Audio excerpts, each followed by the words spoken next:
जय हिंद दोस्तों, कैसे हैं आप सब। स्वागत है आप सभी का मेरे YouTube चैनल SVN क्लासेज में। और पढ़ाई लिखाई चल रही है आप लोगों की। हाँ, पढ़ाई करते रहिए, पढ़ाई से कोई समझौता नहीं। बिना पढ़ाई के जीवन पशु के समान है, बस सीधी सी बात ये जान लीजिए आप लोग। गला अभी भी खराब है मेरा, लेकिन फिर भी क्लासेज चल ही रही हैं और चलेंगी भी। अब क्लासेज में गैप नहीं होगा, तो इसलिए जितना अधिक से अधिक हो सके लोगों के पास ये क्लास पहुंचाइए, ताकि उनकी ज़रूरत की चीज़ें उनको मिल सके।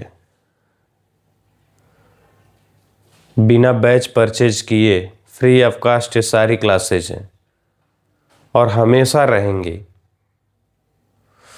तो ठीक है, पीछे की क्लास में जो इससे पहले वाली क्लास थी, वहाँ पे हम लोगों ने पंथ निरपेक्षता और धर्म निरपेक्षता के बारे में डिटेल में जाना था।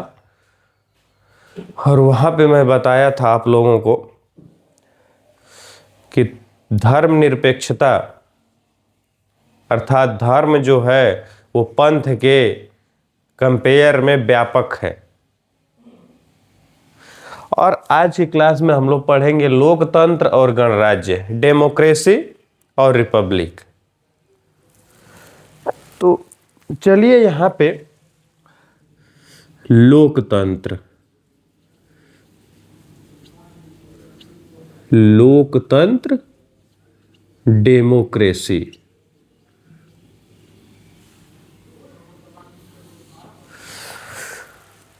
देखिए, लोकतंत्र का अर्थ क्या होता है। तो लोक मतलब लोग और तंत्र मतलब सिस्टम, अर्थात लोगों का तंत्र। लोकतंत्र की वास्तविक शब्दावली क्या निकल के आ रही है कि लोकतंत्र अर्थात लोगों का तंत्र, अर्थात जनता का शासन। मतलब जहां पे जिस देश में जनता का शासन होता है उसको हम बोलेंगे लोकतंत्र, डेमोक्रेसी। और ये जो डेमोक्रेसी शब्द है यह ग्रीक भाषा के डिमोस और क्रेसिया से मिलके बना है, जिसमें डिमोस का अर्थ लोग से होता है और क्रेसिया का अर्थ शासन से होता है, अर्थात लोगों का शासन। तो यहां पे डेमोक्रेसी का भी शाब्दिक अर्थ क्या निकल के आ रहा है, डिमोस और क्रेसिया अर्थात लोगों का शासन।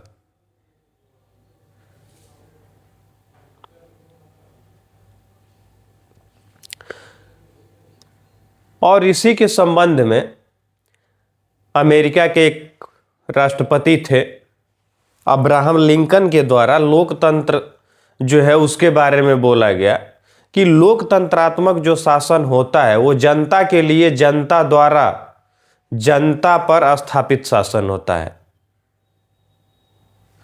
अर्थात जनता का जनता के लिए जनता द्वारा स्थापित शासन ही क्या बोला जाता है, लोकतंत्र बोला जाता है।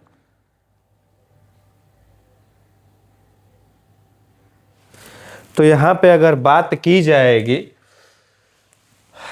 तो लोकतंत्र मतलब लोगों का तंत्र, या इसी को बोल सकते हैं जनता का शासन, जनता का शासन। और ये जो डेमोक्रेसी वर्ड है यह डिमोस और क्रेसिया दो शब्दों से मिलकर बना, ये दोनों ग्रीक वर्ड है।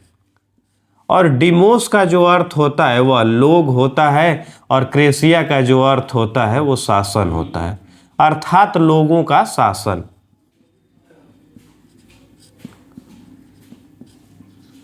लोगों का शासन मतलब लोकतंत्र की वास्तविक मीनिंग यही निकल के आ रही है कि जनता का जनता के लिए जनता द्वारा जो स्थापित शासन होता है उसी को हम लोकतंत्र बोलते हैं या लोकतांत्रिक शासन पद्धति बोलते हैं।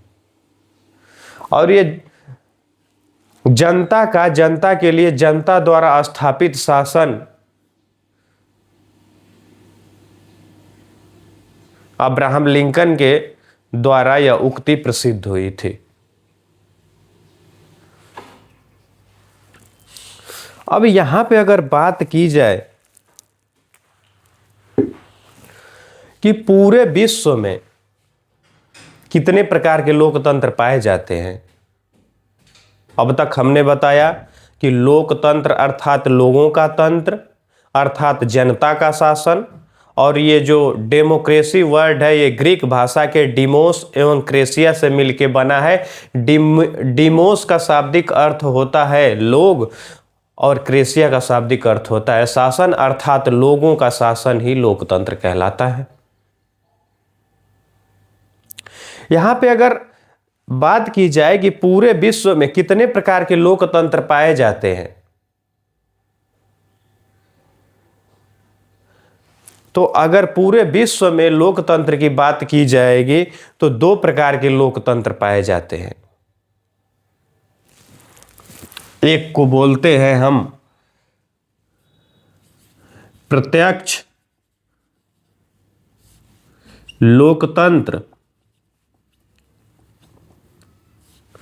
और दूसरे को बोलते हैं हम अप्रत्यक्ष लोकतंत्र। अप्रत्यक्ष लोकतंत्र या इसी को प्रतिनिधि शासन भी बोला जाता है। अब क्यों बोला जाता है वो भी बताएंगे।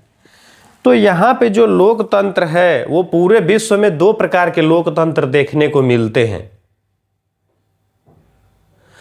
एक हो गया प्रत्यक्ष लोकतंत्र डायरेक्ट डेमोक्रेसी, और दूसरा हो गया अप्रत्यक्ष लोकतंत्र अर्थात इनडायरेक्ट डेमोक्रेसी या इसी को प्रतिनिधि मूलक लोकतंत्र भी बोला जाता है अर्थात रिप्रेजेंटेटिव डेमोक्रेसी।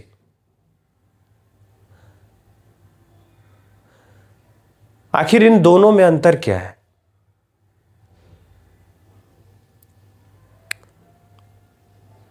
तो देखिए, प्रत्यक्ष मतलब डायरेक्ट। तो ये जो प्रत्यक्ष लोकतंत्र होता है इसमें जनता द्वारा सीधे शासन किया जाता है और इसमें कोई कार्यपालिका विधायिका न्यायपालिका ऐसा कॉन्सेप्ट नहीं होता है। प्रत्यक्ष लोकतंत्र में जनता ही निर्णय लेने का कार्य करती है और कोई लोकतांत्रिक संस्थाएं भी नहीं होती है। जैसे भारत में है कि संसद है, न्यायालय है, अगर प्रत्यक्ष लोकतंत्र में ये सारी संस्थाएं नहीं दिखाई देती हैं और ना ही लोकतंत्र की प्रक्रियाएं जैसे चुनाव हुआ, बहुमत हुआ, ये सारी चीजें भी प्रत्यक्ष लोकतंत्र में नहीं दिखाई देती हैं।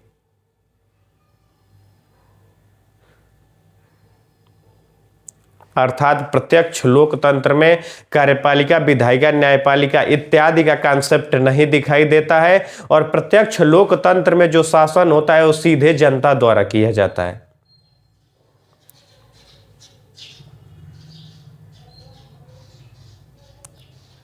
अगर वर्तमान में बात की जाए कि प्रत्यक्ष लोकतंत्र किस देश में दिखाई देता है, तो वर्तमान में पूर्ण रूप से कोई ऐसा देश नहीं है जहां पे पूर्ण रूप से प्रत्यक्ष लोकतंत्र पाया जाता हो। लेकिन स्विट्जरलैंड एक ऐसा देश है जहां पे आंशिक लोकतंत्र प्रत्यक्ष वाला दिखाई देता है।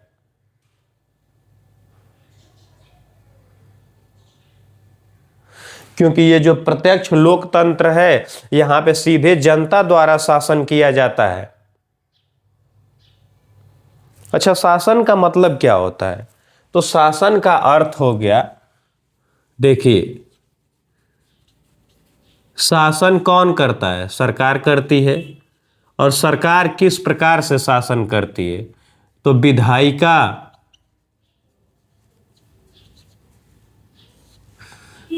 कार्यपालिका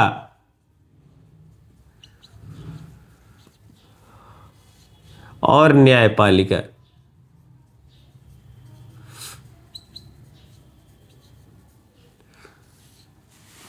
ये तीनों संस्थाओं के थ्रू सरकार द्वारा शासन का कार्य किया जाता है। विधायिका विधि निर्माण का कार्य करती है, कार्यपालिका विधियों के क्रियान्वयन हेतु प्रोग्राम तैयार करती है, और न्यायपालिका कोई विवाद होता है तो उसके निपटारे का कार्य न्यायपालिका द्वारा किया जाता है। विधायिका, कार्यपालिका, न्यायपालिका के बारे में हम लोग आगे पढ़ेंगे डिटेल में। तो शासन का जो कार्य होता है वो सरकार के द्वारा किया जाता है, विधायिका, कार्यपालिका और न्यायपालिका के थ्रू। यहां पे एक वर्ड प्रशासन भी आता है। तो देखिए, जब विधायिका विधि बनाती है और उसको क्रियान्वित कराने की जो जिम्मेदारी कार्यपालिका को दी जाती है, तो कार्यपालिका द्वारा बताया जाता है कि ऐसे ऐसे चीजों को क्रियान्वित करवाना है, और जमीनी स्तर पे जो क्रियान्वित कराने का कार्य होता है वो प्रशासन के द्वारा कराया जाता है। अर्थात विधियों का क्रियान्वयन जमीनी स्तर पर करने का कार्य कौन करता है? प्रशासन करता है। प्रशासन हो गया वो। तो शासन और प्रशासन में आपने अंतर समझ लिया। तो यहां पे जो प्रत्यक्ष लोकतंत्र है, इस प्रत्यक्ष लोकतंत्र में शासन सीधे जनता द्वारा किया जाता है। अब शासन क्या है ये आप समझ गए होंगे, सीधे जनता द्वारा। इसके बाद यहां पे संसद और न्यायालय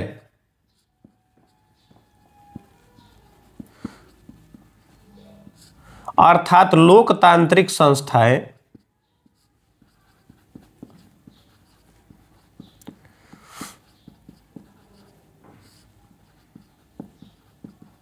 नहीं होती हैं, और यहां पे लोकतांत्रिक प्रक्रियाएं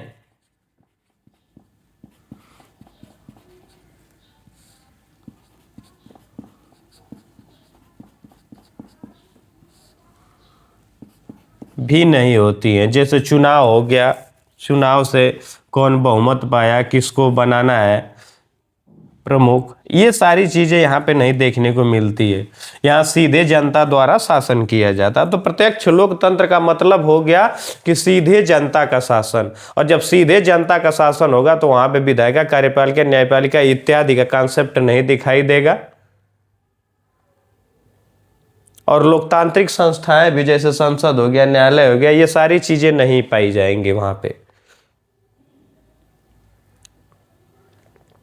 अब प्राचीन में जो यूनान था उसके नगर राज्य में लोकतंत्र, प्रत्यक्ष लोकतंत्र पाया जाता था।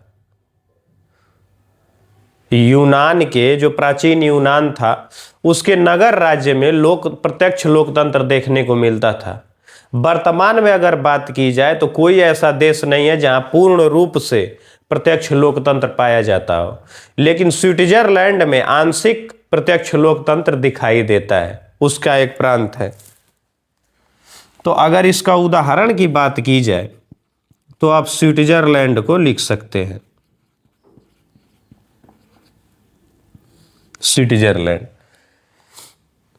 आंशिक रूप से,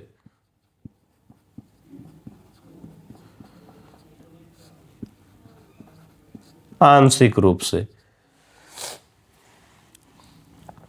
देखिए, अगर कहीं पे कोई निर्णय आप ले रहे हैं और सीधे जनता को इन्वॉल्व कर रहे हैं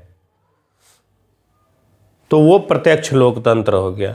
लेकिन ये कहाँ सफल हो पाएगा?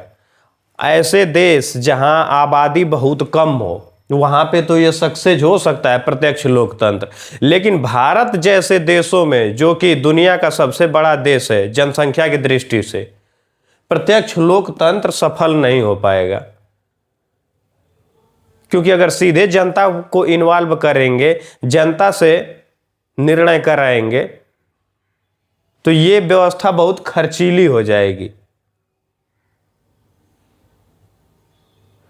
यही वजह है कि भारत में अप्रत्यक्ष लोकतंत्र या प्रतिनिधि शासन जो है उसको अपनाया गया है। तो यहां पे हमने प्रत्यक्ष लोकतंत्र की बात कर लिया। अब अप्रत्यक्ष लोकतंत्र, देखिए अप्रत्यक्ष लोकतंत्र में होता क्या है कि जैसे मान लीजिए कि लोगों के द्वारा किसी प्रतिनिधि को चुना जाता है और वो जाके संसद में या विधानसभा में या विधान परिषद में हमारी आवाज को उठाता है। तो अर्थात हुआ तो लोकतंत्र, क्योंकि जनता के द्वारा वोटिंग की जाती है तो वो प्रतिनिधि चुन के जाता है। लेकिन सीधे जनता संसद में नहीं जा रही है, उसका प्रतिनिधि जा रहा है। यही वजह है कि अप्रत्यक्ष लोकतंत्र को प्रतिनिधि शासन भी बोला जाता है, रिप्रेजेंटेटिव डेमोक्रेसी भी बोला जाता है इसको, क्योंकि यहां पे जनता वोटिंग करके अपना प्रतिनिधि चुनती है और वह प्रतिनिधि जाके हमारी समस्याओं को संसद में या विधानमंडल में उठाता है।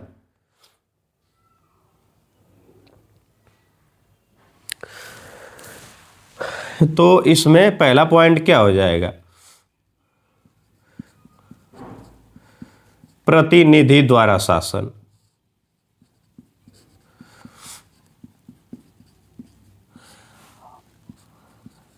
और यहां पे लोकतांत्रिक संस्थाएं पाई जाती हैं।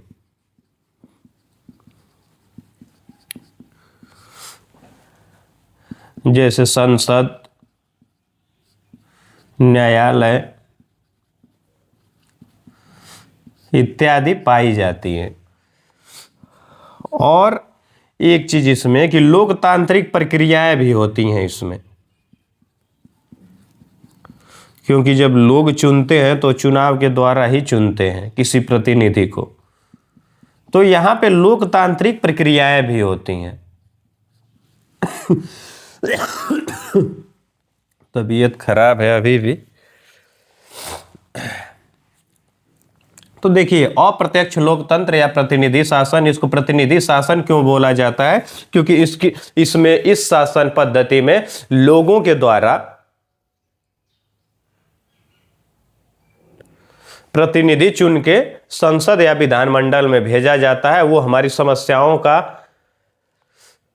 रिप्रेजेंटेटिव होता है वहां पे। यही वजह है कि इसको अप्रत्यक्ष लोकतंत्र को प्रतिनिधि शासन भी बोला जाता है। और इसके उदाहरण की अगर बात की जाए तो भारत हो गया और ब्रिटेन हो गया, और यहां पे स्विट्जरलैंड हमने बताया। तो ये चीजें हो गई। अब जो अप्रत्यक्ष लोकतंत्र होता है इसमें भी दो प्रकार की शासन पद्धतियां दिखाई देती हैं। इसको नोट कर लेंगे आप लोग।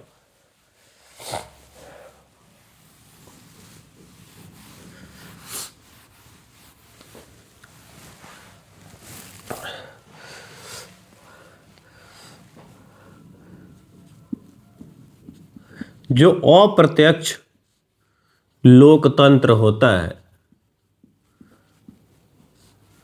इसी को प्रतिनिधि मूलक शासन,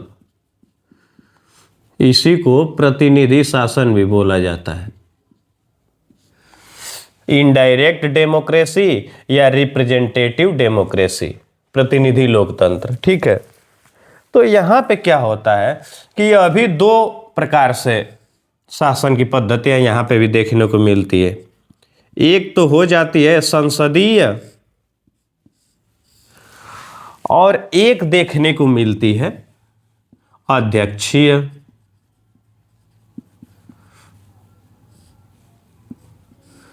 इन दोनों पद्धतियों के बारे में आगे हम लोग डिटेल में पढ़ेंगे, लेकिन यहां पे देख लेंगे। देखिए अप्रत्यक्ष जो लोकतंत्र होता है अर्थात प्रतिनिधि मूलक जो लोकतंत्र होता है इसमें दो प्रकार की शासन पद्धतियां दिखाई देती हैं। एक तो संसदीय अप्रत्यक्ष लोकतंत्र हो गया और दूसरा अध्यक्षीय अप्रत्यक्ष लोकतंत्र हो गया। संसदीय में क्या होता है कि यहां पे लोकसभा राज्यसभा दो सदन पाए जाते हैं, ठीक है।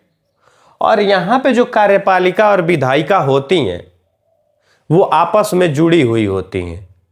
अर्थात कार्यपालिका में वही लोग होंगे जो अनिवार्य रूप से विधायिका के सदस्य होंगे, और अगर नहीं भी विधायिका के सदस्य होंगे तो कार्यपालिका में चुने जाने के बाद 6 माह के अंदर उनको विधायिका का सदस्य होना अनिवार्य होगा।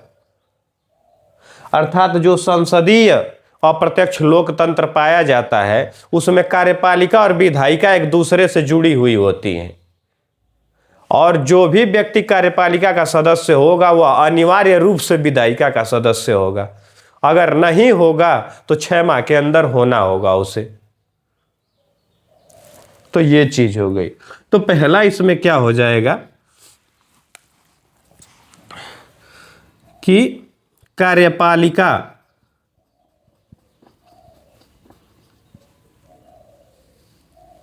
और विधायिका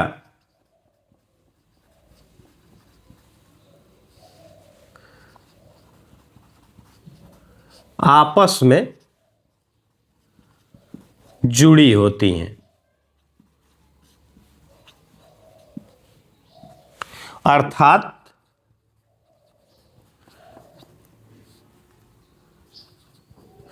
जो कार्यपालिका का सदस्य होगा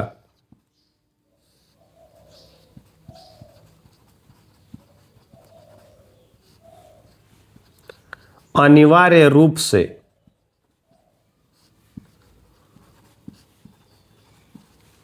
विधायिका का सदस्य होगा। विधायिका का सदस्य होगा, ठीक है। यदि न हो तो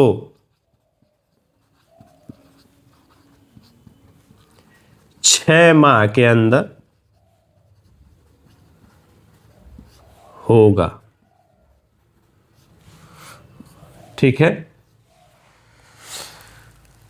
देखिए, कार्यपालिका मतलब जो मंत्री परिषद होती है, और मंत्री परिषद में कौन लोग जाते हैं? मंत्री परिषद जो कैबिनेट मंत्री होते हैं उसमें कौन लोग होते हैं? जो विधायिका से चुन के गए होते हैं। अर्थात जो कार्यपालिका में होगा वह निश्चित रूप से विधायिका का सदस्य होगा। यदि कोई ऐसा व्यक्ति है जो कार्यपालिका में गया है लेकिन विधायिका का सदस्य नहीं है तो उसे 6 माह के अंदर विधायिका का सदस्य होना होगा अनिवार्यतः। इसके साथ ही साथ जो संसदीय अप्रत्यक्ष लोकतंत्र है इसमें दोहरी कार्यपालिका पाई जाती है। इसका क्या मतलब है? देखिए, दोहरी कार्यपालिका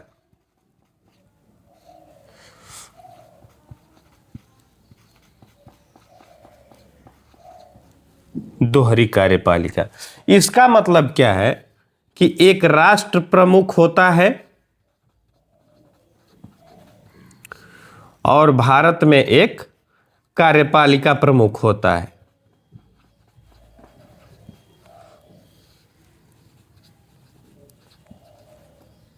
कार्यपालिका प्रमुख होता है। तो राष्ट्र प्रमुख कौन होता है? राष्ट्रपति होता है। और कार्यपालिका प्रमुख कौन होता है? प्रधानमंत्री होता है। यहां पे देखिए दोहरी कार्यपालिका कैसे पाई जा रही है। भारत में एक राष्ट्र प्रमुख होता है और एक कार्यपालिका प्रमुख होता है। राष्ट्र प्रमुख कौन होता है? राष्ट्रपति होता है। और कार्यपालिका प्रमुख कौन होता है? प्रधानमंत्री होता है। और हमारे भारत में जो भी कार्य किए जाते हैं वो राष्ट्र प्रमुख के नाम अर्थात राष्ट्रपति के नाम से किए जाते हैं। लेकिन वो अगर वास्तविक देखिए औपचारिक रूप में अगर देखा जाए तो शक्तियां किसके पास होती हैं? राष्ट्रपति के पास में। लेकिन अगर वास्तविक स्वरूप में देखा जाए तो शक्तियां प्रधानमंत्री के पास होती हैं।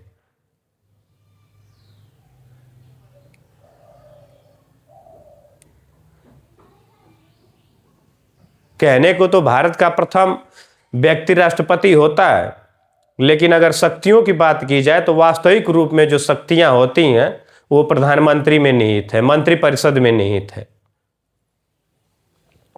तो यहां पे जो भारत में जो भी कार्य किए जाते हैं वो राष्ट्रपति के नाम से किए जाते हैं, लेकिन जो कार्य राष्ट्र का जो प्रमुख होगा वो राष्ट्रपति होगा, लेकिन कार्यपालिका का प्रमुख जो होता है वो प्रधानमंत्री होता है और वास्तविक शक्तियां प्रधानमंत्री के ही पास होती हैं। तो यहाँ पे एक चीज ये हो गई। और इसके साथ ही साथ ये जो संसदीय शासन पद्धति होती है इसमें कार्यपालिका जो है वो विधायिका के प्रति उत्तरदायी होती है। तो कार्यपालिका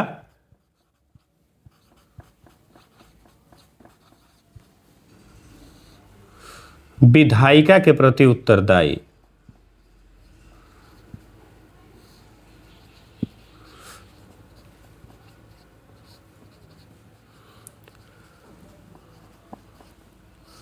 और यहां पे देखिए प्रधानमंत्री का जो कार्यकाल होता है वो अनिश्चित होता है। अब आप कहेंगे कि 5 वर्ष के लिए प्रधानमंत्री चुना जाता है, आप बोल रहे हैं कि अनिश्चित होता है, ये कैसे? तो देखिए ये जो प्रधानमंत्री का कार्यकाल है वो अनिश्चित होता है, क्योंकि अगर कभी भी अविश्वास प्रस्ताव मंत्रिपरिषद के विरुद्ध लाया गया और मंत्रिपरिषद के द्वारा विश्वास न हासिल कर पाने की स्थिति में सरकार गिर जाएगी। तो यहां पे ये निश्चित नहीं है कि प्रधानमंत्री 5 वर्ष के लिए रहेंगे ही रहेंगे। हां, ये हो सकता है कि अधिकतम 5 वर्ष के लिए एक बार में रह सकते हैं प्रधानमंत्री, लेकिन यह निश्चित नहीं है कि कोई प्रधानमंत्री चुना गया है तो 5 वर्ष तक वही रहेगा। तो ये सारी चीजें संसदीय अप्रत्यक्ष लोकतंत्र के विषय में हो गई। इसमें क्या क्या हमने बताया? इसमें बताया कि कार्यपालिका विधायिका आपस में जुड़ी हुई होती है, अर्थात कार्यपालिका का सदस्य अनिवार्य रूप से विधायिका का सदस्य होता है। इसके साथ ही साथ मैं बताया आप लोगों को कि अगर सदस्य नहीं होगा तो 6 माह के अंदर उसे सदस्य बनना होगा। फिर दोहरी कार्यपालिका, एक राष्ट्र प्रमुख और एक कार्यपालिका प्रमुख, ये भी बताया। फिर कार्यपालिका विधायिका के प्रति उत्तरदायी होती है और पीएम का कार्यकाल अनिश्चित होता है। अब अध्यक्षीय में क्या होता है? तो देखिए यहां शक्तियों का पृथक्करण देखने को मिलता है।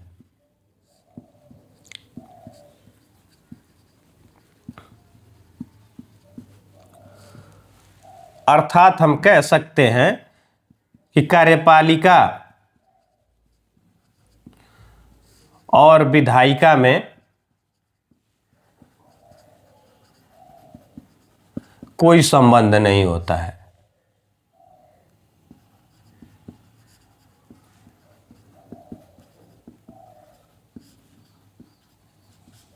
यहाँ पे कार्यपालिका के कार्य बांट दिए गए होते हैं और विधायिका के कार्य बांट दिए गए होते हैं, और ये इसमें कार्यपालिका में किसी को भी शामिल किया जा सकता है। ठीक है, तो यहाँ पे शक्तियों का जो पृथक्करण दिखाई देता है।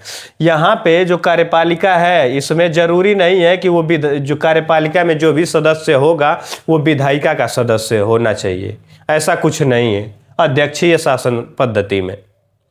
इसके साथ ही साथ यहां पे जो राष्ट्र प्रमुख और कार्यपालिका प्रमुख, राष्ट्र प्रमुख और कार्यपालिका प्रमुख,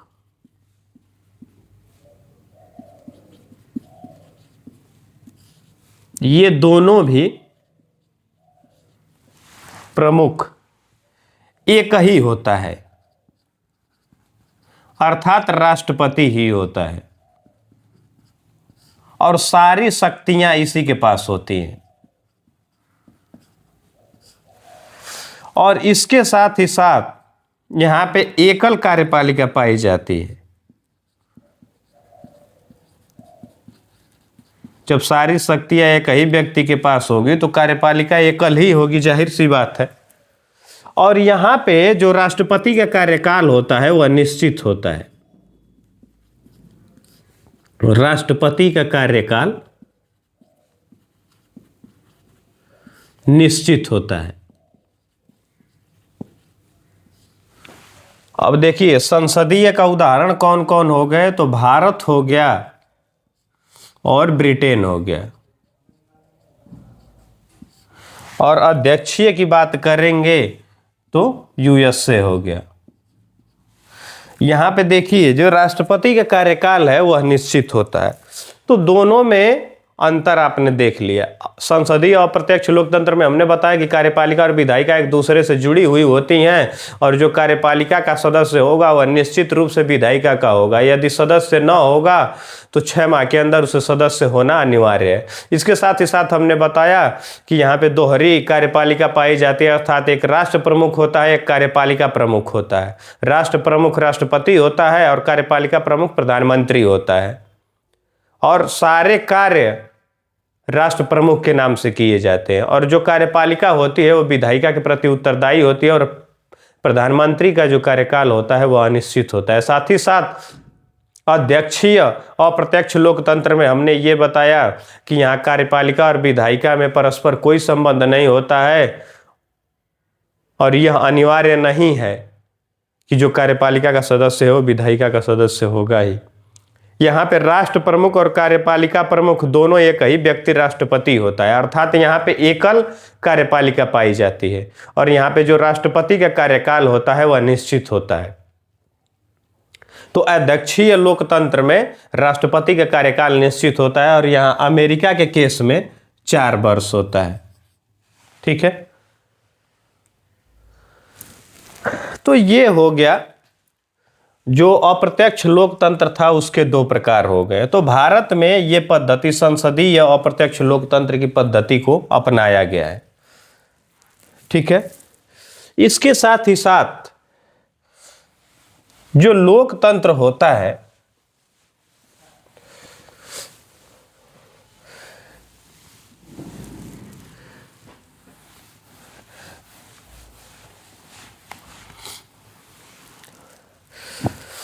देखिए, अगर कोई ऐसा देश है जहां पे लोकतंत्र केवल राजनैतिक क्षेत्र में पाया जाता है तो उसे हम बोलेंगे कि वहां पे आंशिक लोकतंत्र है। और लोकतंत्र ऐसा हो कि वो राजनैतिक, सामाजिक और आर्थिक तीनों क्षेत्रों में पाया जाए तो हम कहेंगे कि वह तात्विक लोकतंत्र है। और भारतीय संविधान में जो लोकतंत्र शामिल किया गया है वो तात्विक लोकतंत्र शामिल किया गया है, क्योंकि जो डॉक्टर भीमराव अंबेडकर जी थे वो केवल राजनैतिक अर्थात आंशिक लोकतंत्र को संविधान में शामिल करने के पक्ष में नहीं थे। उनका मानना था कि सामाजिक और आर्थिक पक्ष क्षेत्र में भी लोकतंत्र होना चाहिए। तो भारत में जो लोकतंत्र की प्रकृति पाई जाती है वह तात्विक लोकतंत्र की प्रकृति पाई जाती है। अगर कहीं आपसे पूछ ले कि आंशिक लोकतंत्र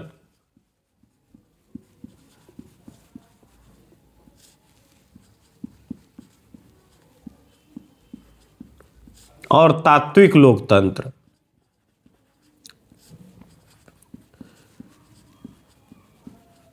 तो इन दोनों में जो बेसिक सा डिफरेंस हो गया, आंशिक लोकतंत्र मतलब कि राजनैतिक क्षेत्र में हो, बस राजनैतिक क्षेत्र में हो। और तात्विक लोकतंत्र का मतलब राजनैतिक, सामाजिक और आर्थिक, इन तीनों क्षेत्रों में अगर लोकतंत्र पाया जाएगा तो उसे हम तात्विक लोकतंत्र बोलेंगे। और यदि केवल राजनैतिक क्षेत्र में पाया जाएगा लोकतंत्र तो उसे हम आंशिक लोकतंत्र बोलेंगे। तो ये था आज की क्लास का लोकतंत्र जो भारत में पाया जाता है। अब हम लोग पढ़ेंगे गणराज्य अर्थात रिपब्लिक।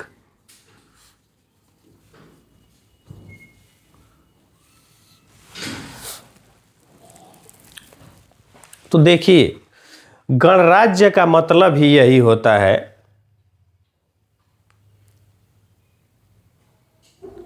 कि जो राष्ट्र का प्रमुख होगा वह निश्चित समय के लिए निर्वाचित होगा, अर्थात वह वंशानुगत नहीं होगा।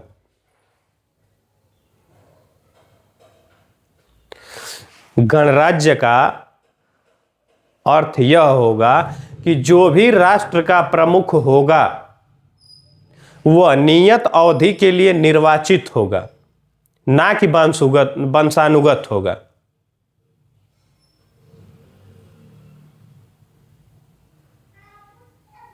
और भारत में गणतंत्र को 26 जनवरी 1950 को अपनाया गया था। यही वजह है कि 26 जनवरी को गणतंत्र दिवस मनाया जाता है। और भारत में जो राष्ट्र का प्रमुख राष्ट्रपति होता है वह अप्रत्यक्ष निर्वाचन द्वारा चुना जाता है 5 वर्षों के लिए। तो यहां पे क्या लिखेंगे आप कि राष्ट्र प्रमुख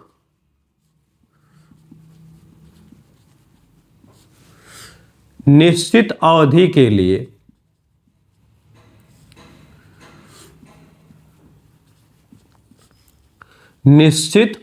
के लिए निर्वाचित होगा।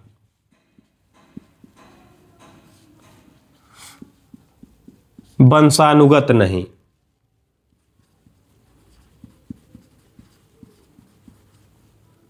वंशानुगत नहीं होगा।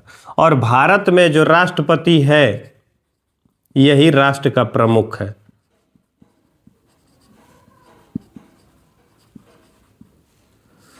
और इसका अप्रत्यक्ष निर्वाचन होता है। आप लोगों को पढ़ाएंगे हम आगे, जब अनुच्छेद 52 से शुरू करेंगे तो अप्रत्यक्ष निर्वाचन। और कितने वर्षों के लिए यह चुना जाता है? तो 5 वर्षों के लिए। ठीक है। तो गणराज्य अर्थात रिपब्लिक का अर्थ यही होता है कि जो राष्ट्र का प्रमुख होगा वह निर्वाचित होगा, ना कि वंशानुगत होगा। और जो भारत का राष्ट्र प्रमुख राष्ट्रपति होता है वो अप्रत्यक्ष निर्वाचन द्वारा चुन के आता है, निर्वाचित होके आता है। और उसका कार्यकाल निश्चित अवधि अर्थात 5 वर्ष का होता है। और भारत गणतंत्र को 26 जनवरी 1950 को लागू किया था। यही वजह है कि 26 जनवरी को गणतंत्र दिवस मनाया जाता है। 26 जनवरी गणतंत्र दिवस। और यहां पे 26 जनवरी के दिन राष्ट्रपति द्वारा झंडा फहराया जाता है। और 15 अगस्त को हम लोग स्वतंत्र हुए थे तो स्वतंत्रता दिवस मनाया जाता है। और प्रधानमंत्री द्वारा ध्वजारोहण और ध्वज को फहराना, ये दोनों कार्य किया जाता है।